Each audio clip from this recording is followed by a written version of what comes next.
The air in my office was heavy with silence. Elena sat across from me, her hands gripping the edge of the chair as if letting go might make her fall apart entirely. Her gaze darted to the clock on the wall, then back to her hands, avoiding eye contact. It wasn't unusual for new clients to feel uneasy, but this was different. Her tension seemed to vibrate through the room. "I don't know who I am anymore," she whispered, her voice barely audible. "He says it's my fault, but is it?" Her words hung in the air, a fragile confession that felt like a lifeline thrown into the unknown. I leaned forward, keeping my tone soft. "Elena, can you tell me what happened?" She hesitated, her breath hitching as she began to speak. "It's hard to explain. At first, it didn't feel like anything was wrong. Victor, he was everything I wanted. Attentive, caring, protective." Her lips curved into the ghost of a smile, but it quickly faded. But now, her voice broke, and she shook her head. I waited, giving her the space to continue. "It's like I'm walking on eggshells all the time. The way he looks at me when he's angry, it's like I'm nothing to him. And last week," she faltered, tears filling her eyes. "Last week, I was hiding in the closet with our son. I was afraid he might hurt us." The room fell silent again.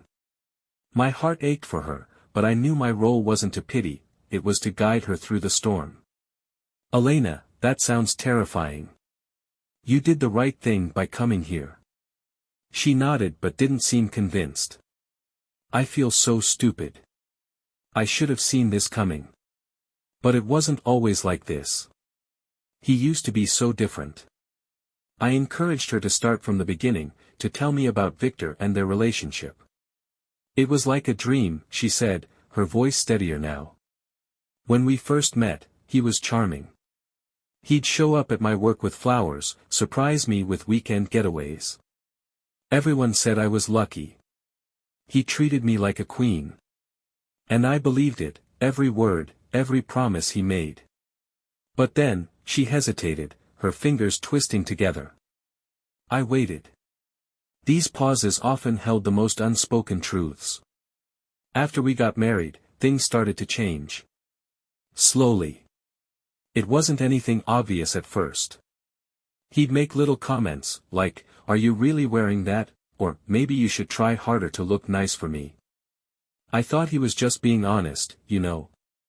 But then he started keeping tabs on me. If I was out too long, he'd call me constantly, asking where I was and who I was with. She swallowed hard. He said it was because he loved me, that he just wanted to make sure I was safe. And I believed him. I mean, who doesn't want to feel loved like that? But over time, it got worse. Her voice dropped to a whisper. He'd get angry over the smallest things. If dinner wasn't ready when he got home, or if I spent too much money on groceries. And then the yelling started. It was like walking through a minefield, one wrong step, and he'd explode.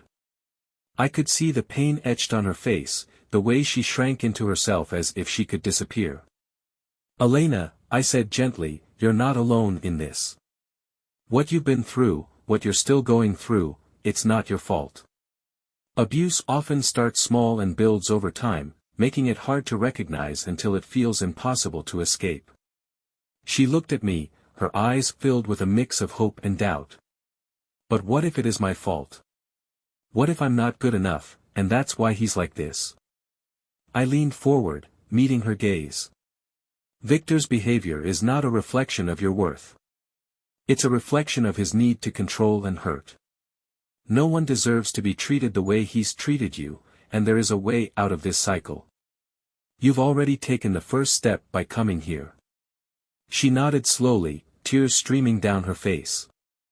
I don't know if I'm strong enough to leave. I'm scared of what he might do if I try." Her fear was palpable, and I knew this was just the beginning of her journey. But even in her hesitation, I could sense the strength it took for her to speak these words aloud. If you've ever found yourself or someone you love in a situation like Elena's, know that it's never too late to reach out for help. Abuse thrives in silence, but by sharing your story, you take the first step toward breaking free. What are your thoughts on Elena's story so far? I'd love to hear your insights or experiences in the comments. Your perspective might be the encouragement someone else needs to take that first step. Elena leaned back in her chair, her fingers nervously tapping against the armrest. The tension in her body seemed to ease slightly as she began to revisit the past, weaving a story of how love had first found her, and how it had transformed into something unrecognizable. When I first met Victor, he was so different from anyone I'd ever known, she said, a wistful tone creeping into her voice. He was magnetic. He had this confidence about him, like he could take on the world and wanted me by his side to do it. Her lips curved into a faint smile, but it quickly faded. He paid attention to every little detail. I remember once, I mentioned in passing that I loved tulips, and the next day, there he was, standing on my doorstep with the biggest bouquet I'd ever seen. It felt like he really listened to me. That must have felt special, I said, encouraging her to continue. It did. I thought he saw me in a way no one else ever had. And he made me feel safe, at least in the beginning. She paused, her brow furrowing as she searched for the words to explain the shift. He was protective, you know. If we were out and someone so much as looked at me the wrong way, he'd step in, making it clear that I was his. How did that make you feel? I asked. At first, I liked it. It made me feel cared for, like I was his priority. She hesitated, her voice dropping. But looking back, it wasn't just care, it was control. I just didn't see it at the time. She took a deep breath and pressed on. After we got married, things started to change. Subtle things. He'd tell me I didn't need to work anymore, that he wanted to take care of me. I thought it was sweet at first, but then I realized it wasn't about taking care of me, it was about keeping me at home, away from other people. And then there were the comments. Little digs about my appearance, the way I spoke, the friends I had.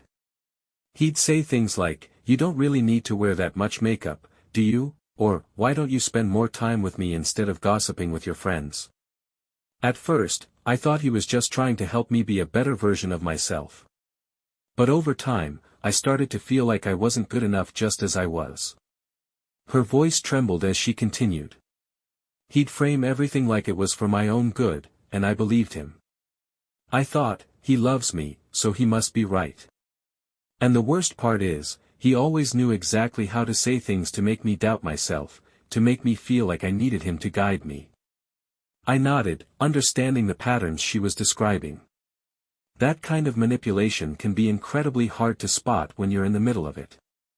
It sounds like he chipped away at your confidence piece by piece. She nodded. Exactly. And the more he did it, the more I doubted myself. I started second-guessing everything, what I wore, how I spoke, even the way I cooked. He'd criticize me one moment and then turn around and shower me with affection the next. It was confusing. I felt like I was always trying to live up to his expectations, but I never quite got there. Elena's hands clenched tightly in her lap, her knuckles white. I remember one time, early on, I wanted to spend a weekend with my sister. He said he didn't mind, but when I got back, he was cold and distant. He didn't yell or say anything outright, but I could feel his disapproval. And when I asked what was wrong, he just said, "Nothing. If you had fun, that's all that matters." Her voice cracked as she continued.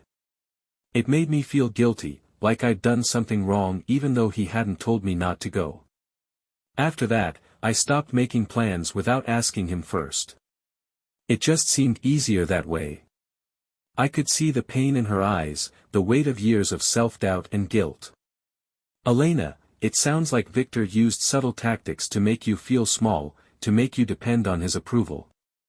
But none of that was your fault. You were trusting the man you loved. Her eyes glistened with tears, but she nodded. I know that now. But back then, I thought I was the problem. I thought if I could just be better, if I could just make him happy, everything would go back to how it was in the beginning. She exhaled shakily, her shoulders slumping. But it never did. No matter how hard I tried, it was never enough. And the things he said, they stuck with me. I stopped talking to my friends, stopped dressing the way I liked. I didn't even realize how much of myself I'd lost until I looked in the mirror one day and didn't recognize the person staring back. Sometimes, it's the smallest cracks that lead to the biggest fractures. Elena's story reminds us that emotional manipulation can be just as damaging as physical harm. It chips away at your sense of self until you're left questioning everything. Have you ever witnessed a situation like Elena's or experienced something similar? I'd love to hear your thoughts in the comments. Sharing your perspective could make a real difference for someone who feels alone in their struggle. Let's support one another. Elena's eyes glistened with unshed tears as she leaned forward, resting her elbows on her knees. Her voice was quieter now, as though speaking too loudly might bring back the memories she was trying to share. I used to think, at least he doesn't hit me.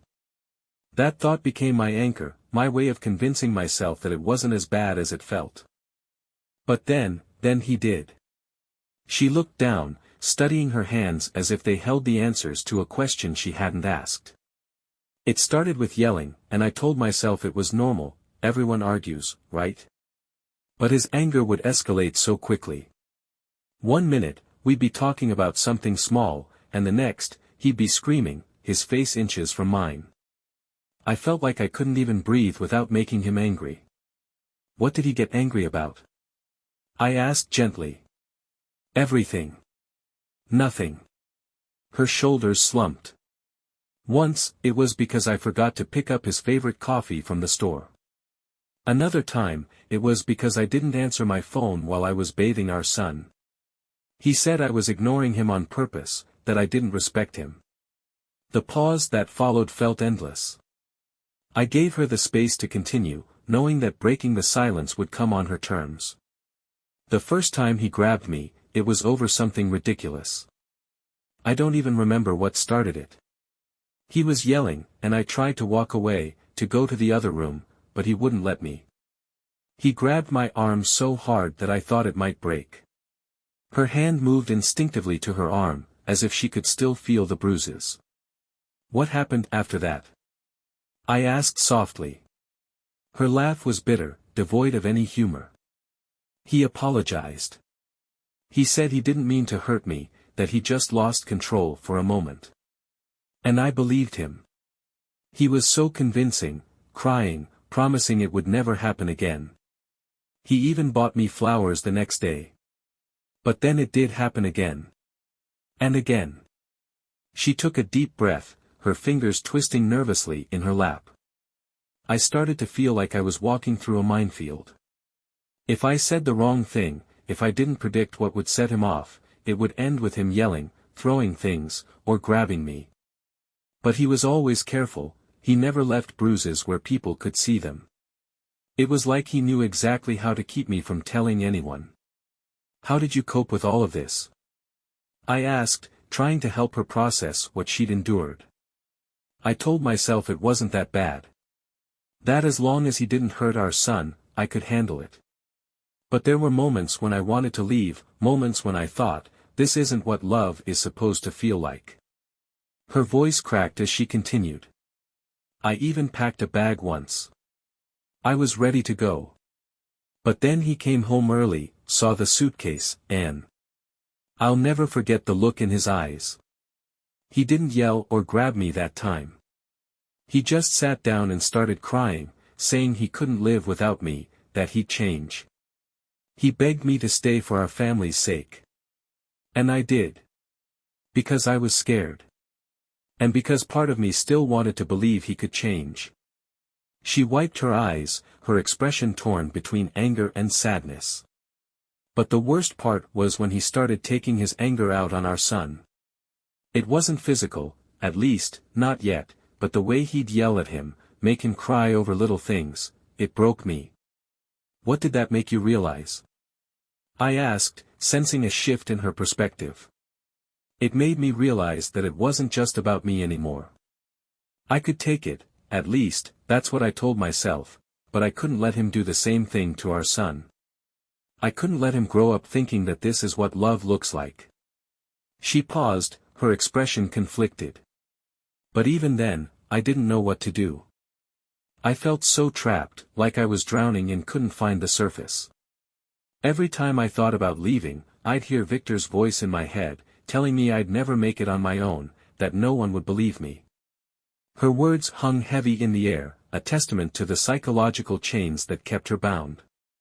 "Elena," I said, my voice steady, "it takes incredible strength to survive what you've been through. And it takes even more strength to start imagining a way out.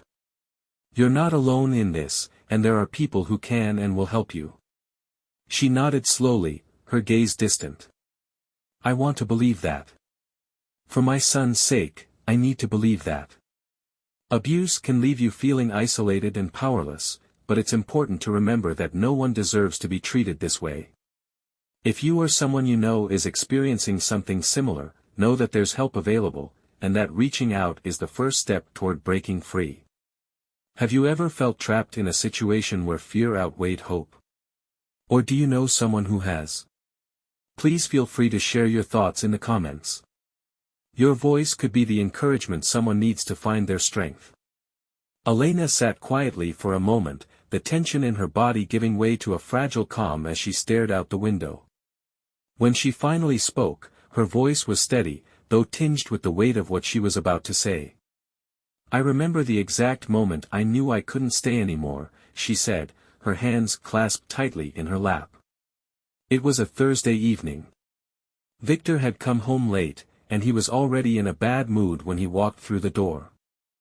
I could feel it, the way he slammed his keys on the counter, the way his eyes searched for something to be angry about. "What happened next?" I asked, sensing that she was finally ready to confront the turning point in her story. "He started yelling about the house being messy. I'd had a long day with our son, and I hadn't had time to clean up his toys.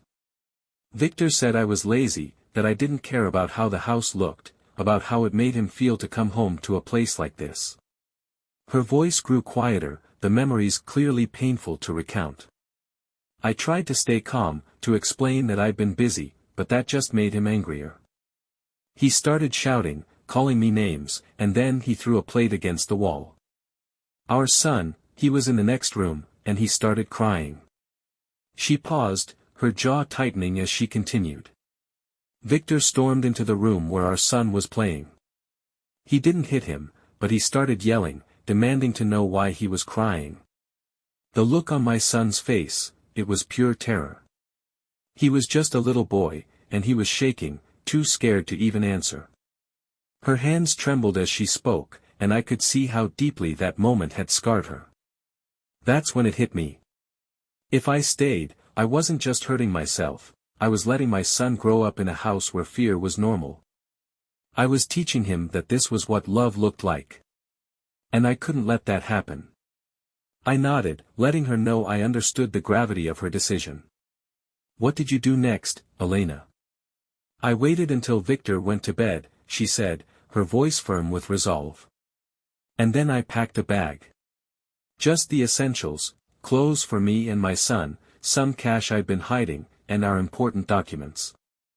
I didn't even know where I was going to go, but I knew I couldn't stay." Her eyes filled with tears, but she held her head high. "The hardest part was waking up my son and telling him we had to leave. He was confused, scared, but I promised him it was going to be okay. I told him we were going on an adventure, and that I'd keep him safe." "Where did you go?" I asked gently. "I drove to a friend's house. I hadn't talked to her in years because Victor had isolated me from everyone, but I didn't know where else to turn." She didn't hesitate.